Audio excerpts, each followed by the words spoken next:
Welcome to DAKR. Today topic is if-else statement.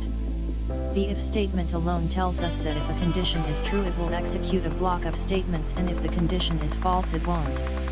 But what if we want to do something else if the condition is false? Here comes the else statement. We can use the else statement with the if statement to execute a block of code when the condition is false. Like this. Working of if-else statements.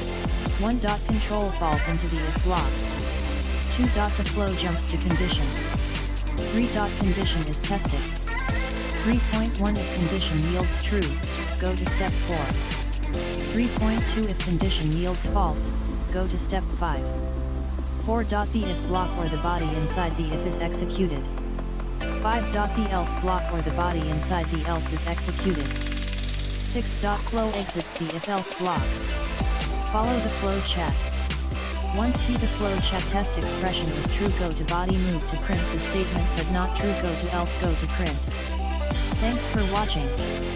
For more interesting videos subscribe our channel. If you like our content, like, share and comment to our videos.